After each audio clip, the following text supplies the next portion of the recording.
one nation, under God, indivisible, with liberty and justice for all.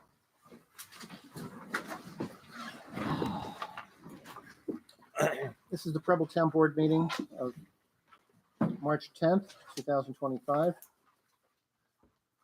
Are there any additions, corrections, or deletions to the February minutes? Make a motion to accept the February minutes. Second. All in favor? Aye. Carried. Jen? Dog control, no report received. Justice report, February fees collected, $7,262. Thanks, Jen. Highway report. Is Jeff here? Okay. We'll catch him later. Recreation. Anybody here? No. County legislature. Is Kevin here? No. Okay. So we'll move on. Jen? Zoning and code enforcement, February report, 1 building permit, 68 miles traveled, 5 building inspections, 38 hours worked, 2 fire inspections, 4 complaint follow-ups, 11 telephone inquiries. The next planning board meeting is March 26th at 7 p.m. The next ZBA meeting is April 3rd at 7 p.m. No historian report received. Town clerk, fees collected in February, $377. Dispersed $368 to the town of Preble and $9 to New York State Ag and Markets. Okay. And before we go into unfinished business, Kevin just showed up. Kevin, you're up. If you have anything to say. Yeah, so that their attorney could make it, they made, the town of Scott put their meetings to tonight too. Mhm. So I just got over the hill. Okay.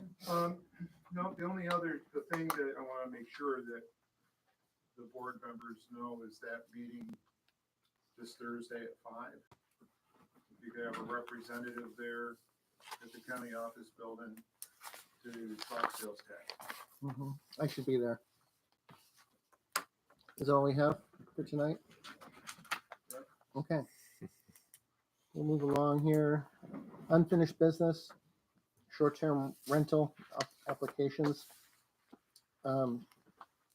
Maybe Don can comment a little bit on this, but we had some applications that were submitted to Jen with the appropriate fee, and so we did not accept them. We returned the checks because we're in a state right now of litigation. Correct. Yeah. I think that's a good move. Right. So we're not going to go any further with any of our plans until litigation is decided. Yes, and that's something, of course, we're going to have to go in executive session to discuss a little later Mm-hmm. regarding the litigation. Right. Okay. Next item, Board of Assessment Review. We want to appoint Tom Abrams for the Board of Assessment Review so he can start his training and be ready for May when that job comes up. So we need a motion to appoint Tom Abrams. I'll make a motion to appoint Tom Abrams to the Assessment Review Board. Second. All in favor? Aye. Carried. Okay. Next is moratorium regarding wind turbines. Don, can you give us an update on Sure. that? The moratorium was filed with the Secretary of State February 20. So that starts our 270 days of the moratorium time period. Okay. How far is it? 270 days? Yep. Okay. All right. Next item, post office. We've been discussing the post office lease. USPS wants to know whether we're going to renew the lease or not. We've been kind of dragging our feet on it. So the reason why we wouldn't renew it is so that we can renovate this lower floor of this building and do some work on this. And so Jeff is getting together some numbers from Paul Sheneman. I talked to Tom Kyle on it, and he was concerned about prevailing wage on the job and wondering if we really wanted to go that route and pay that. And so right now we still have to do a little bit more investigation on that with Tom Kyle and with Paul Sheneman, see what they come up with.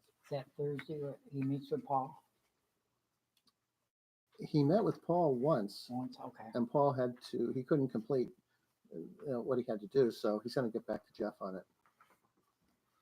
So we haven't had any pressure from the post office yet as far as Correct. making a decision, so I guess we're okay as of right now. Code enforcement officer, assistant, Rick Fritz has been asking for an assistant. Jay Curry raised his hand and said he would like to do it.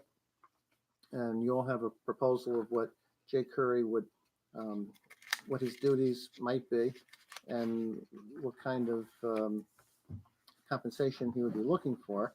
But I don't even think we have to go that far anymore because we don't have anything going on with the short-term rentals. So Rick doesn't have to really go into that area of activity. So we don't really even have to discuss this, but I gave you the paperwork on Jay's response just for your information.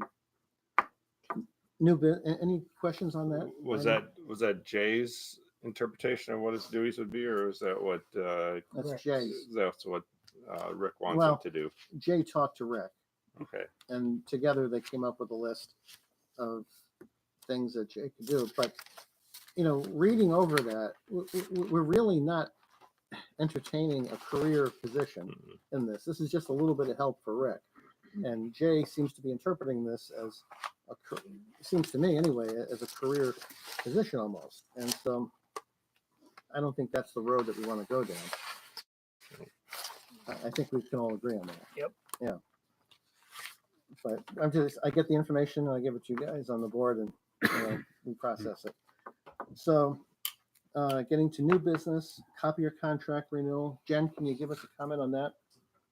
We are up for renewal for our copier. I gave Jim a copy of the proposed contract and the new machine that they would like for us to rent. And I'm gonna be meeting with the young man with Ed and Ed Business Technologies on Thursday afternoon. So he kind of wants an idea if we're okay with the plan of changing this out for the one that they're recommending. And the price is pretty much the same, isn't it? I believe it's $55 for the new one. It's in the paperwork that I Okay. printed out for you there. Mm-hmm. Okay. And we're paying $50 a month now. Okay. All right. So I don't think it's a big issue, really. And it is cheaper. It is a few $100s cheaper for us to continue to rent rather than buy what they're offering us to rent us this Mhm. next contract. I think we've always found that leasing the copier was a better deal for us Yep. than buying one and being responsible for it. So if everyone's in agreement, I'll tell him it's okay. I would say so. Yeah. Yeah. Okay, Yeah. Mm-hmm. thank you. Okay, next item of new business, landscaping proposal for the town hall. I have somebody who would like to totally redo the front entranceway of the town hall as far as landscaping, and then also do a maintenance job every 2 weeks. And then he also put a number in there for mowing. But I think we need to get somebody else. I mean, not somebody else for the Right, job, but we need to another get estimate or maybe two more quotes. estimates. Yeah. So Dave, can you do that for us? Okay. And probably by next meeting, we Okay. want to make a Yeah. decision on this so that they can get going in the spring on it. Mhm. Okay, so we received $779 from USPS. Northeast Transformers paid us $1,771.89. Cortland County Snow and Ice, $5,155.46. And that's for the shared services that we do with them. At this time, we want to make a motion to pay the general fund vouchers. Make a motion to pay general fund vouchers abstracts number 3, numbers 39 to 60, totaling $34,282.18. I'll second it. All in favor? All right. I, Carried. Need a motion to pay the highway fund vouchers. I'll make a motion to pay the highway fund vouchers abstract number 3 numbers 16 to 23 totaling $10,464.26. Second. All in favor? Aye. Carried. So we're gonna go into executive session, but first we'll do public comments and questions. If anybody has any questions, yes? I'd like to talk about the windmills. Corinne, yes, yes.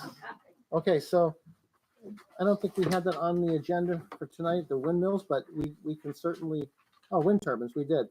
But we went over that quickly, but you can certainly present what you have and Okay, tell us whatever you want to tell us. I'm more prepared than last time. Okay.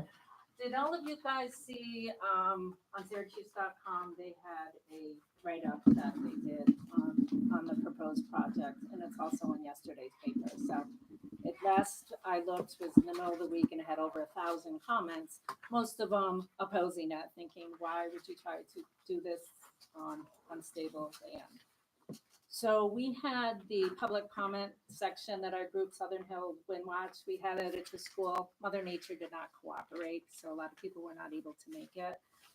I know Jim had given the board our handouts, I'd given them to him, and my husband Brian has a whole bunch more if anybody's interested.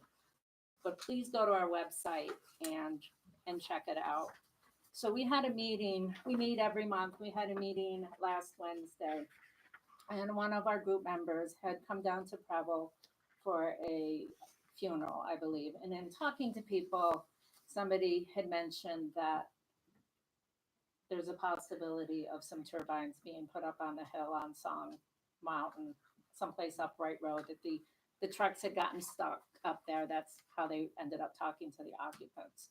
So we found that very, very concerning, especially since my husband and I live on Song Mountain Road. So it would be Curtin Road and Song Mountain Road, and there's a good chance those power lines could be run right over our house, which just does not sound appealing to me. So I just, I posted it on Facebook, this is what we heard. We had a lot of people question, we've looked on Maple Harvest website or Palmer Capital's website for the Maple Harvest project. And, they don't indicate that. So there's people in our group that have either worked in the industries or have worked closely to them, and they know how this process works. And so I asked them, I said, do they need to update these projects as they go? And no, they do not. So if you go to their website and you see the original map that they filed for the project, which is one of the handouts here, it stops in Cortland County, but we know for certain they're knocking on doors down here. They're knocking on doors in Truxton. They're knocking on doors in Spafford and Skinny Atlas. Once these people get a foothold, they do not stop. From the calculations that one of my colleagues who knows the industry, they tend to make like $110,000 in federal tax credits just by putting this project in. They don't care who it hurts, and that they can come in and place it on land that the U.S. Geological Society says is high risk. So I emailed Jim and asked him if he knew of any landslides in Preble, and as far as his knowledge, he did not know of any. But then one of my colleagues went to the U.S. GS site. I don't think hold on. This was a snapshot of what she sent me. So if you go to their website, which it's linked on our website, Southern Hills website, you can like go in a specific area, and this is what she did. And that hill is considered high risk according to the most recent study that the United States Geological Society is. So I just wanted to make everybody aware about what we heard on.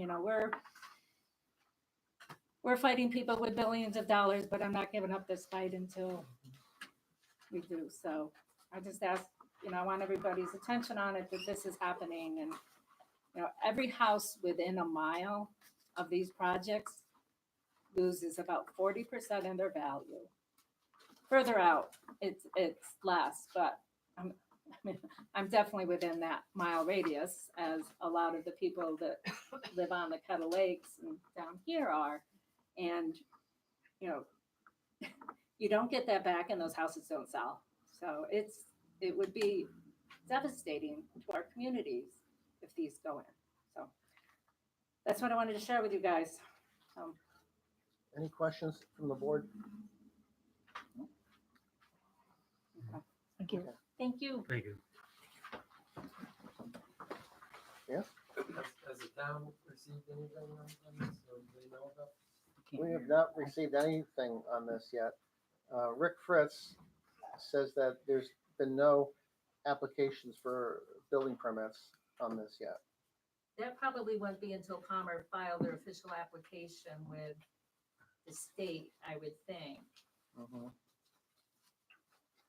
And I don't know that, like, I don't know enough how those projects work to know if they even have to go through you guys because the state runs it all. But just for my own research, these wind turbines are going to be as tall as that hill is, 650 feet, and they're going to tower over Song Lake. They're going to be visible to almost everybody on Song Lake. And there's two main concerns. Well, besides being kind of an eyesore for the area, one is the swishing sound that they make. It drives people crazy after a while. And also when the sun sets or rises behind that turbine, you get the flicker of the sun, which drives people crazy too. So I can't say that it's a real asset for the community, except for the few dollars that are going to come in, filter into certain people. But they also require an enormous amount of cement to hold down that windmill because of the torque that is being created on it. So there's a lot of issues with it. And then the other issue too is, and I need to ask this question when the time comes, is there going to be a fund that is created for reclamation of that wind turbine if technology leapfrogs over solar and wind and we have something else that makes these things obsolete? Will they be able to have the funds to take down these wind turbines and take out all that cement and cart it all away and reclaim the land as it was before? I think that's an important issue. Can I share what I know about that? So, a friend of mine who's a lawyer that lives out in the Hamilton area with the Penner project, he believes that New York State does require the companies to put a bond together at the front end of the project and fund it fully so that if they sell it or whatever, it's still there. But those funds, if you start doing some research on it, they're really inadequate. And a lot of times it ends up being the towns that have to pay the money to do it. Just to look historically on how it works, not just in New York State, but worldwide and the way these companies and countrywide on how these companies operate. Well, that's something we should be concerned about. Absolutely. And then, like you brought up too, about the stability of the land. A lot of times these wind turbines are put on offshore, or they're put on like in the Midwest or in the desert areas. There's a lot of wind turbines out west. But here with the hills, how stable are these hills? These are not the Great Plains that are going to be rock solid. They're hills that can come down. So, that's And a big Palmer issue. Capital has absolutely no experience in doing a project like this on hills. So their projects have mostly been 1 or 2 turbines out in Massachusetts. Nothing to this scale. They do not have the background to do this. So all these things to keep in mind. Anybody else have questions on this? And all these our regulations could we can require setbacks and so forth. They're so tall, and if they're 650 feet tall, I don't if know they how fall much over, say we're going to have in this. if they No. fall over. Or as Dean said, We may not have a say because of the state, but what if they fall? I mean, that should be a concern to the state, I mean, that's 650 feet if it falls over, is that, where the line is for the property line. If they're gonna put 3 of them on top of the mountain in that area, that flat area on top of the mountain zone, I don't know how it could, if they tipped over, they lost a blade. Well, sometimes blades fly off of these things. kinds of things happen. And usually these are put in unpopulated areas, in deserts, offshore, whatever. But they're plopping these right into populated areas where, you know, And you people have live. hundreds of residentially. gallons of oil in the bottom of them that, if that leaks out, it can travel down the hill versus Mhm. flat land that could be contained. Mhm. Okay. They've been prone to leak also. Mhm. Mhm. I do have one more other thing. So the group in York that, the governor gave up the power to make these decisions, it's called ORAS. So they have a comment period that they just extended to April 18th, that you can go on their site. It's on the link is on our website, but if anybody wants to email us to get it, they have an open comment period because they're proposing a couple changes to their procedures, which do not they're new and they're proposed, don't adequately address. So what our group has been doing, and people around the state are suggesting going on there, and you can put public comments and comment, this is what you need to do. So I would suggest that would be something everybody would go to, you know, whether you do it individually or as a town, to say, I put my comments on today. yay, thank you. Yes, but I mean, that's a great tool to do it. Mhm. Okay, thanks. Any other questions on this topic of wind turbines? Okay, so we can go to the next topic. Yeah, Yeah. I just got, Don, how long does it normally take for this litigation to, time-wise, to work itself through the process? Which litigation you The talking STRs, the STRs, the STRs. about? Tell you what, whatever I tell you, it'll be wrong. Okay, so you have no idea? Less than a couple of years. The judge, one of the things you have to understand if you're in litigation, as a participant, you don't control it. Okay, the judge controls it. So this is not the type case where there's necessarily a lot of facts in dispute. It's more a question of law.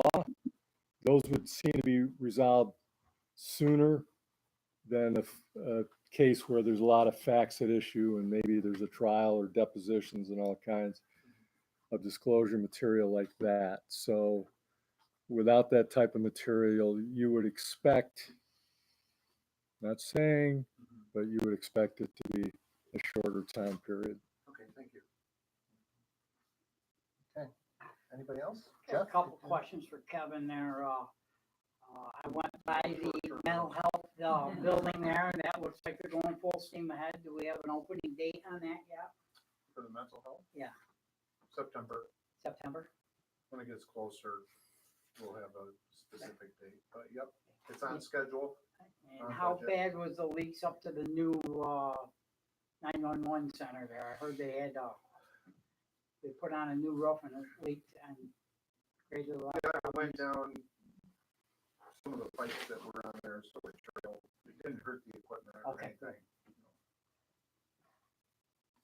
Okay, does anybody else have any questions or comments they want to make? Question. Yes. When Rick puts his stuff on there, does he at least let you guys know, like, where he's gone, or whom, you know, valid complaints, or do you have any other information other than this? Well, I don't check his calendar or anything like that. I don't ask him details about where he's been or anything. Sometimes I do, and I go places with him, but you know, not every week. So. I'm just wondering, because, you know, building permits, fire inspection, does he doesn't give you a list of- Sometimes he reviews with me what he's done. He'll call me on a Monday and say, Jim, I'm going here, I'm going there, I'm going there, and I did this or that or whatever. But I'm not checking things off of a list or anything. fire inspections or, you know, that sort of thing, document. Well, he's not working like a piecemeal or commission of how many stops he makes. He has a salary, and he does what needs to be done. Sometimes it's more, sometimes it's less. I think it's wrong. Because he was hired originally for a contract and he reported to us and just what he did. And then he slacked off and now it's just giving me figures, which I think, I can give you figures and not do a damn thing. When you're here, I can take you out with you, but he sits here in the office and gabs. I've been in there and he's not doing anything, talking to nobody. Yeah, I'm he's, glad you come in, I want somebody to talk to. So when does he go out on the road places? And Well- then another thing, I had told him some places that buildings are falling down. He says, well, I don't go and look unless somebody files a complaint. That's his job to find it, not us. Mhm. Okay.